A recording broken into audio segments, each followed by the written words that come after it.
Good morning, everyone. There's actually a word in the Webster Dictionary called frenemy.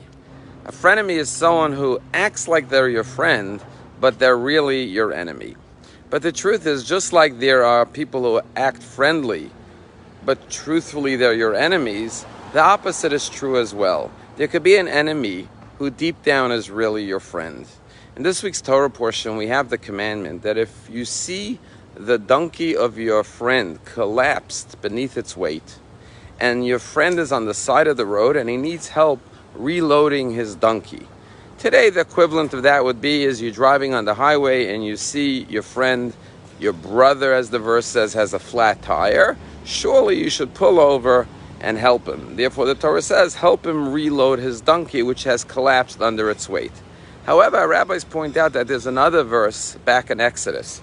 And that verse says, when you see the donkey of your enemy, not your friend, but your enemy, collapse beneath its weight, and you don't want to help him because he's your enemy, nonetheless, the Torah says, surely you should go and help him load the donkey. And our rabbi is asking an interesting question. What happens if you're going down the street with your donkey, and on one side of the road you see your friend's donkey collapsed? On the other side of the road you see your enemy's donkey collapsed. Who do you help first? And here the rabbis give a counterintuitive answer. The rabbis say, don't go to your friend first, go help your enemy. And if you can only help one, help your enemy. Why? Because our rabbis say the goal, of course, of Torah and the goal of Judaism is to bring peace and loving kindness to the world and to restore relationships. The Talmud famously tells us, who is a strong person? One who can turn an enemy into a friend. And perhaps this enemy, when they see your gesture of kindness, of love, that you go out of your way to help them, this will turn around the relationship. And instead of being an enemy, you will reveal the friendship, the love in the person's heart towards you and you towards them because you helped them. And the relationship will be one of friendship. And therefore the Torah says, never see people as your enemy. Always see the potential for love and kindness between two human beings, because the truth is there is no such thing as enemies.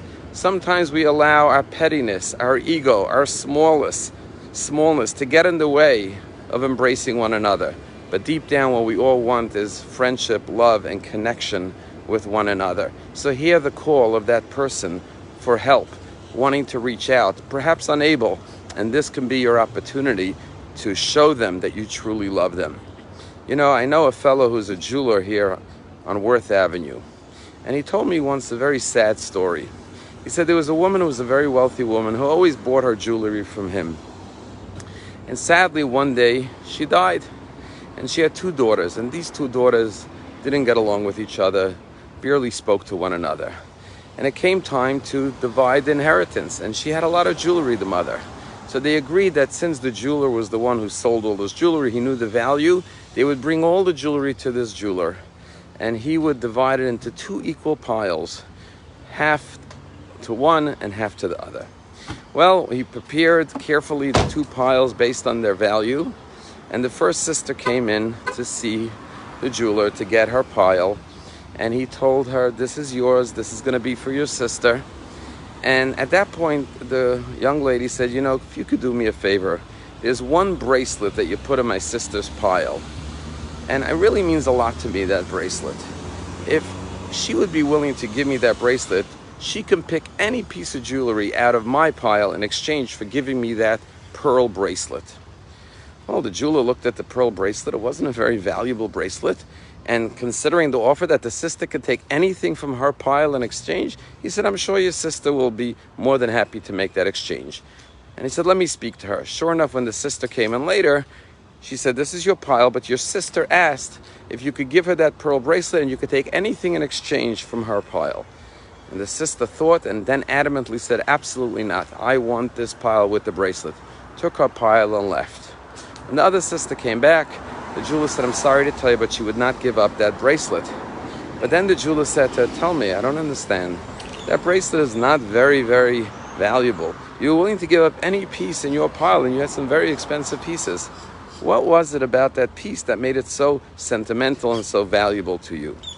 And the jeweler said this woman looked to her at him with sadness and said, I'll tell you the truth. That bracelet means nothing to me. She says, however, I've never had a relationship with my sister. And I was hoping that maybe now that Mom has died, we could finally have a relationship. Maybe now she would wisen up and realize we only have each other. And so I wanted to test her. I wanted to see if she has any compassion, any kindness, any love in her heart for me. And so I set up a test and I said, ask her that I want that bracelet, the pearl bracelet in her pile. She could take anything in exchange. And had she said yes to make me happy, I would have known that she's open for a relationship with me.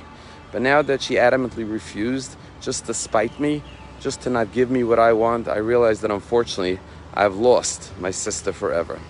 In life, we never know who's waiting to open up a new start, a new friendship, rekindle an old love, an old relationship. And therefore the Torah says, when you see your enemy's donkey, don't perceive them as an enemy. Perceive them as a friend waiting to reconnect with you. And therefore, embrace them with love. And God willing, they will reciprocate. What a beautiful lesson to remember as we approach the high holidays and the day of Yom Kippur, the day of forgiveness. Have a wonderful day.